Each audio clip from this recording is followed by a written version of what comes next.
Hello दोस्तों, मैं सभी को पहले कांग्रेचुलेशन बोलना चाहूँगा क्योंकि भारत अब दुनिया की 5वीं सबसे बड़ी अर्थव्यवस्था बन गई है।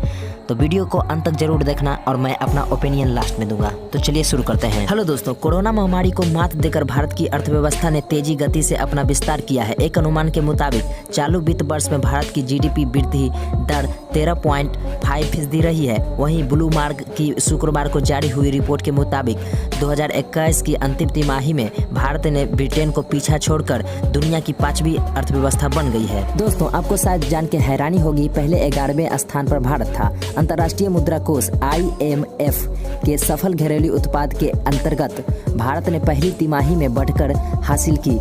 अभी दुनिया की सबसे बड़ी अर्थव्यवस्था में अमेरिका है, जबकि दूसरे नंबर पर चीन और फिर जापान और जर्मनी का नंबर। एक दशक पहले भारत इस सूची में 11वें नंबर पर आता था और ब्रिटेन 5वें पायदान पर।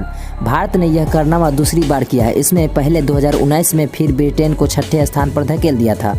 यानी भारत और ब्रिटेन का पहले से ही 36 का आंकड़ा चालू था। तो चलिए वीडियो को आगे करते हैं। अब बारी है मार्च महीने के 854.7 अरब डॉलर भारतीय अर्थव्यवस्था का आंकड़ा रहा है। भारत ने हाल ही में चालू वित्तीय वर्षीय की पहली तिमाही GDP के आंकड़े जारी किए हैं। इसके मुताबिक भारत दुनिया में सबसे तेजी आर्थिक वृद्धि वाला अर्थव्यवस्था है। चालू वित्तीय वर्षीय की पहली तिमाही में GDP वृद्धि दर 13.5% रही है, जो पिछले एक साल से सबसे अधिक है। नकदी संदर्भ में देख लो तो भारतीय अर्थव्यवस्था का आकार मार्च तिमाही में 854.7 अरब डॉलर, जबकि ब्रिटेन की अर्थव्यवस्था 816 अरब डॉलर की थी। अब आती है ब्रिटेन की GDP की। ब्रिटेन की GDP 3.19 लाख करोड़ डॉलर 7% अनुमानित वृद्धि दर के साथ भारत की इसी साल ब्रिटेन को सालाना आधार पर भी पीछे छोड़ने की संभावना है। दोस्तों, आपको जानकर हैरानी होगी कि भारत की ग्रोथ रेट के आसपास चीन भी नहीं है। भारत की वृद्धि दर की बात करें तो विश्व की सबसे बड़ी अर्थव्यवस्था वाले देशों में दूसरे नंबर पर आती है। चीन आसपास भी नहीं है।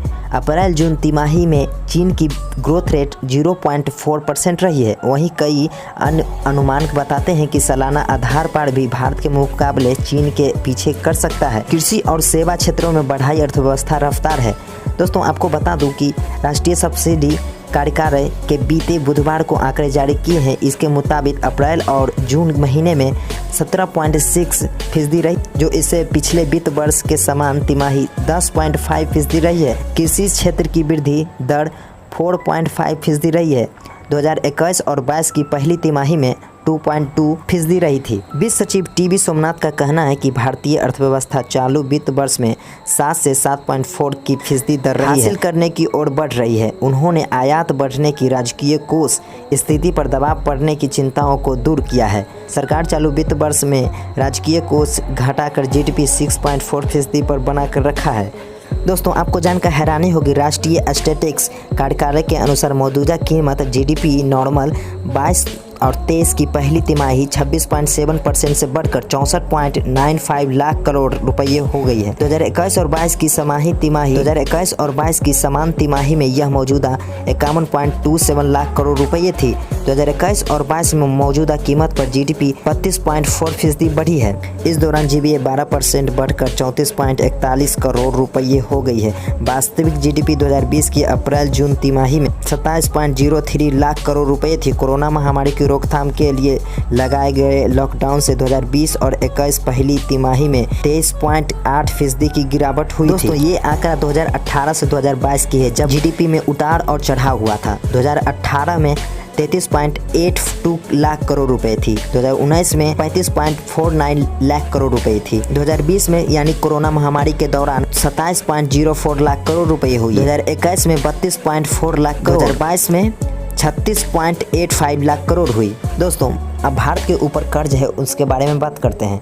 दोस्तों, भारत का विदेशी कर्ज मार्च 2022 अंत में एक साल पहले मुकाबले 8.2% बढ़कर 620.7 अरब डॉलर हो गया है। वित्त मंत्री के मुताबिक देश के इस कर्ज को 53.2% हिस्सा अमेरिका डॉलर के रुपये में है, जबकि भारतीय रुपये कि देय कर्ज 31.2% है। मंत्रालय ने कहा है कि भारत बाह्य कर्ज सतत बेहतर तरीके से प्रबंध बनाए हुए है। GDP के अनुपात के रूप में विदेशी कर्ज 19.9% रहा है, जो एक साल पहले 100.6% की तुलना में गिरावट को दर्शाता है। दोस्तों, अब इसमें एक सवाल आता है कि गिरावट के बीच आखिर कैसे बढ़ी अर्थव्यवस्था। दरअसल भारतीय अर्थव्यवस्था के 5वें पायदान पर पहुंचने का यह घटना दूसरी बार हुआ। इसमें पहले 2019 में थी। अब गौर करने वाली बात यह है कि भारत ने ब्रिटेन को 2021 की अंतिम तिमाही में पीछे छोड़ा है। इससे इससे साफ अर्थ है कि बीते अक्टूबर, नवंबर और दिसंबर के आंकड़े के आधार पर भारत के जीडीपी मामले में ब्रिटेन से आगे बताया गया है। इस तिमाही के बाद 9 महीने बीत चुके हैं। वहीं राष्ट्रीय सांख्यिकी कार्यालय ताज़ा आंकड़े में गिरावट देखने को मिली है।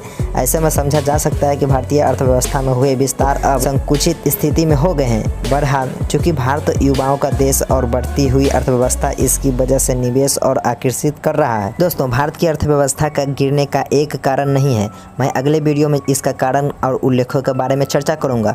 तो वीडियो को देखने के लिए लाइक, शेयर और सब्सक्राइब जरूर करें। Thank you.